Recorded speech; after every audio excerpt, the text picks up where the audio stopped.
exciting, isn't it? Yes. Did you find that things changed from your first round to the second round? Yes. So for me, it's a bit like there was after the first round you had the outline of the person, and the second round fills it out with character and colour and all that sort of thing. And yeah, I'm looking forward to hearing the other 9, of course.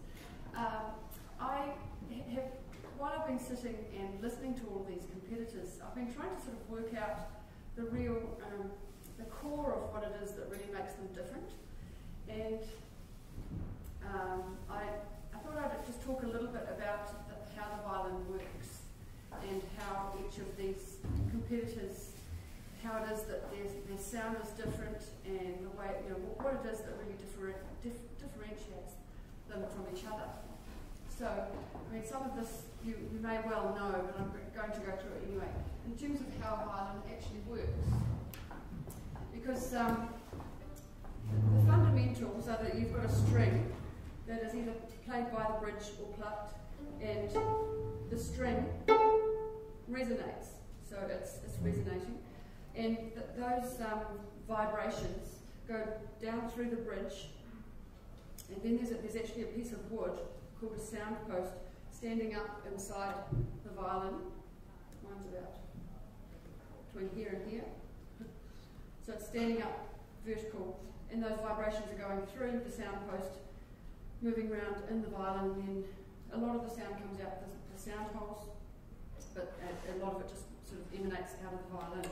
So fundamentally, in terms of how you make a sound on the violin, or how you vary a sound on the violin, has a lot to do with what you do at what we call the contact point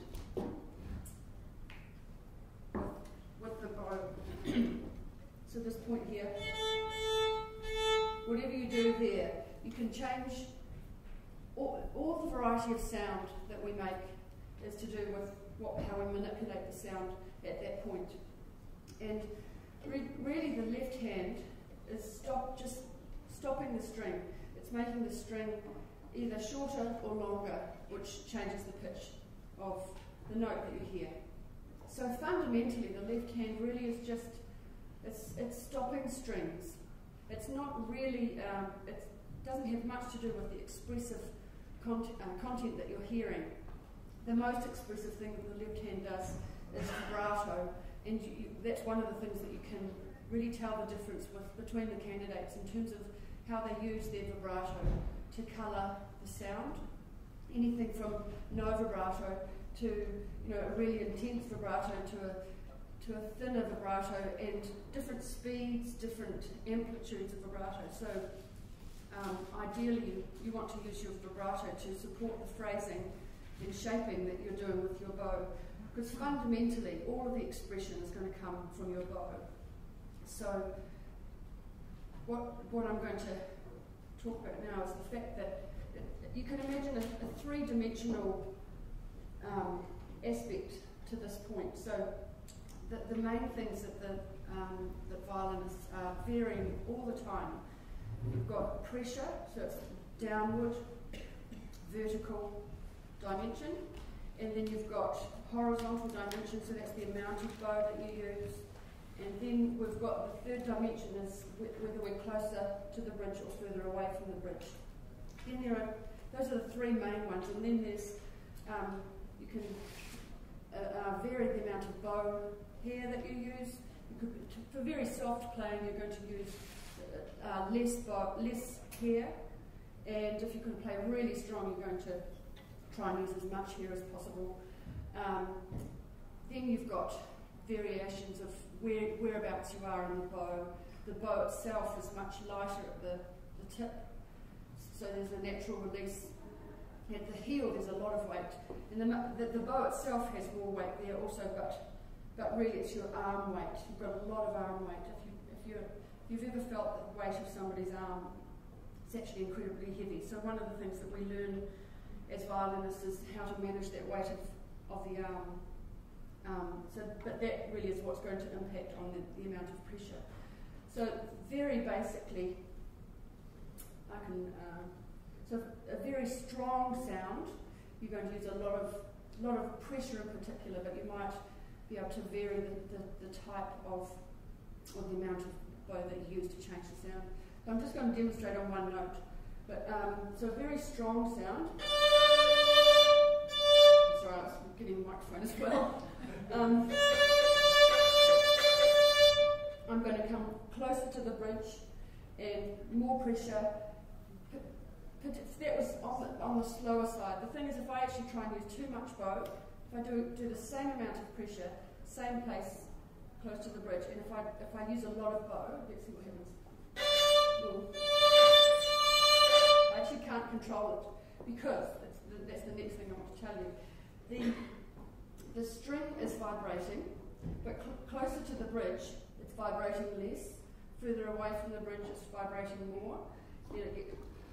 There are different sort of vibrations as you go along. So, in terms of where certain amounts of pressure work, that was too close to the bridge with too much bow.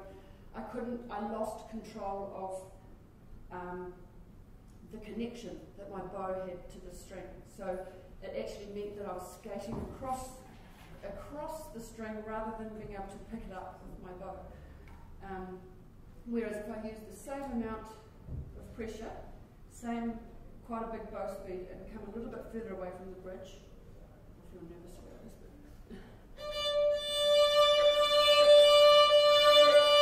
but it's going to work. But if I do the same thing closer to the bridge, it's a lovely sound. So you can play with all of those aspects and do really fine adjustments to the pressure, the amount of bow, and the contact point make a lot of difference. So the opposite to that would be something very light and faster bow, very light bow, further away from the bridge. And further away from the bridge, the string is vibrating further. So if I actually try and play with more pressure at that point, that's not going to work either. Because the string's vibrating, I'm pushing down with my bow, and it almost stops the vibration. So it's a bit like doing that to the string. Then, what else can I tell you? I mean, there's everything in between that.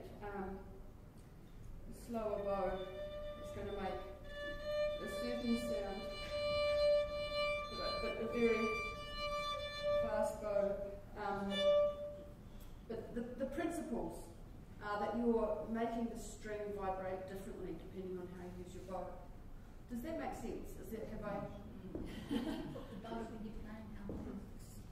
Yes, I was going to explain harmonics actually. That was one thing I didn't cover yesterday. Harmonics are to do with any string has natural harmonics, and this is actually to do with this vibration of the string. It's vibrating at different, I don't know the technical term, but at certain points of the string, like halfway, there will be a harmonic. So on the A string, it's a natural harmonic. That's half of the string length from here to there and half. And then a quarter, it's another A. And this is the 3/4 will be up here somewhere. Sorry, there it is. And then there are others in between. So if I go over all the harmonics,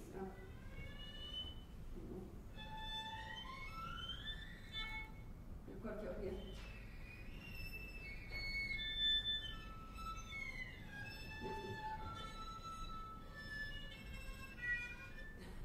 Not finding them very well.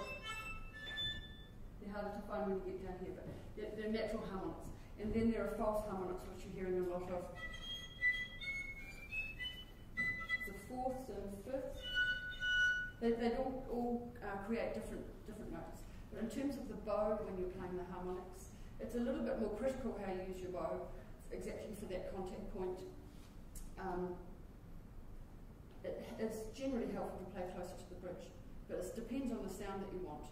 So you're always considering how you're using your bow in terms of the quality of sound, the colour that you want, the character that you want, and yeah, it's just an absolutely consistent, expressive element that you're considering. There's something else I was going to say. Oh, and when you change the length of the string, so if I'm playing this note, the string is now only that long. If I'm playing up here, like you're hearing a lot of players, the string's only that long. So the contact point becomes even more critical because the string's so short that, you know, if you get your contact point wrong, depending on what sort of sound you're wanting, the sound, you will lose control of the sound. Now if it's just not going to sort of work, it doesn't work, but if the string's longer, I've got more sort of flexibility with the contact point. So it's a bit of technical stuff. Any questions about that? Could I ask you just a bit further back, why is the posts not directly under the bridge? Oh, I couldn't tell you. I don't know the ins and outs of all of it. It's all to do with the yes. you know, the way everything works. A person who moves them around could tell you a lot more about that. And is there a specific distance that the post should be? Right. It's a fine art. The setting up the violin, the art of making a bridge, you know, the specific wood, the specific thickness, height, everything. There are lots of different schools about this, and different people will do it differently. And the sound post is the same in terms of thickness and its placement. It is quite amazing. You know, you can move it a micromillimetre, and it can make quite a difference to the sound in terms of how the strings respond, getting a balance between all the strings. If the sound post is in the wrong place, you might have the G and E string working very well, but the internal strings aren't. And I don't know. I'm not a specialist in that, but it's all to do with how the instrument vibrates, and you can probably answer some of these things. I just wanted to add on something with harmonics. Yes. Lots of composers explored the colors of harmonics. Not enough you play Stravinsky's Firebird, you know, that one famous spot where Yes. maybe you can show them. Is it that? Yeah, that's it. And when the whole entire section is played, it creates a really eerie, mysterious feel. That's right. Yeah, it's a technique that a lot of contemporary composers explore. You know, that's not a very extended technique on the violin, but it is. You know, you can create some really beautiful sounds with it. Absolutely. Yeah. Yeah. Any other questions about that? If you strike, say, a G on the piano close to the violin, and the strings are in tune, should they all resonate? Yeah, they should. And if you're playing, this is another thing that influences the sound in terms of the intonation. When your finger really is right in tune with your violin, the whole instrument vibrates more. And so that's where the left hand does impact on the quality of the tone, because you're trying to get as much resonance in the instrument all the time. You can hear the difference between a violin that's resonating easily and freely and one that is a bit more tense and tight. And sometimes that will be to do with the instrument, but quite often it's just to do with the way that it's being played and whether everything's in sync, it's totally in tune. And so if I play an A, if I played an A, if it's really in tune, I can see my A string vibrating sympathetically with it. And that's quite an obvious thing you can see, because it's one of the open strings is an A, so it's going to resonate with it. But that principle is always going to be playing into how resonant the sound is. Resonance is a concept that I talk a lot to my students about. It's like you need to expect to hear resonance. And when you listen for resonance, you find yourself playing quite differently and using your body quite differently to produce, a more resonant tone. Yeah? Does it make sense? Thank you very much. Anything else about that? I just wondered, I've noticed several of their competitors have broken ears in the diary. Oh yes.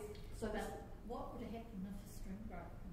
Okay. Well, first of all, So the question was, or just noticing that the bow hair breaks, and that's very common. We have to rehair it's a horse hair. We have to rehair it depending on how much you're playing. So every few months, if you're playing a lot, and it does actually just wear out and it just starts to break. You know, between one day or 1 week and the next, I'll find that my bow hair starts to break suddenly, and you end up with a lot less, so you need to get it repaired at that point. But just since you asked me about bow hair, that the hair strands, if you feel that the strands of your hair, there are barbs in a certain direction, and so with the horse hair's the same, but so they have half of the hairs on the bow have the barbs going this way, and half of the hair barbs going this way. So you're actually using those the barbs of the hair. That's what we're using to pick up the string. That's how you're getting the contact. And we also put a bit of rosin on to help make it a bit more sticky. If we don't have enough rosin, you'll just sort of skate across the top of the string and you won't be engaging with the string. So it's all to do with finding that perfect way to engage with the string. That's basically at the heart of what I've been talking about. So one thing that is a bit worrying when a hair breaks, sometimes it can get underneath your fingers and all terrible things happen. And so I've seen I don't think it's happened to anybody here, but when I'm watching that, I'm always nervous that they're going to, the bow's going to get stuck. But the fingers are flying, so as soon as you let the finger go, the hair will go. But if you break a string, it doesn't happen that often, but it usually means you have to stop, and then go off, and start again. Yeah, but it's pretty rare that happens. Yes. Yeah, atmosphere. Yes, absolutely. The atmosphere affects the violin and the bow. It's very dry here in Queenstown. It means that I don't have to tighten my bow as much, because the adjustment of exactly how tight the hair is changes the tension of the stick as well, and so it's a very fine balance. And so when it's drier, everything will be tighter. So you have to sort of make it looser. Whereas in Auckland, where I live, I have to tighten it up quite a lot, and it can change the sound of the instruments as well. It depends on the instrument, but I mean a gross kind of explanation. If it's very wet, your violin can sound damp. In general, I quite like the sounds of the violins that I've had in dry climates, because it sort of makes them a bit more brilliant. But that's a generalisation. Yeah. Mm-hmm. Just on the first day, one of the competitors used what looked like a baroque bow. Yes. And I was just interested in does that influence the interpretation to an extent that it affects a competition context? Well, he was talking about the baroque bow that Sergei used, I think it was, for his bark. And the difference is it doesn't have the same curve. This is a modern bow, which has been designed to be stronger and be able to be, in particular, stronger at the tip. So there's more strength in the bow for legato playing. Whereas a baroque bow has a more natural sort of release in it. The tip is even lighter than this one. And curiously, I think with his performance, I think if he was using his baroque bow quite similarly to this. I mean, I think his interpretation was such that he would probably play it the same way with either bow, but maybe with the baroque bow it just makes it easier. I mean, it's a wonderful thing to see somebody doing that. Yeah. Clearly okay with the rules. Well, yeah, I don't know of anyone else who's done it. That's not to say it hasn't been done, but yeah, I think it probably didn't change, as I say, change the way he would have played it. So, yeah, as far as I know, it's fine with the rules.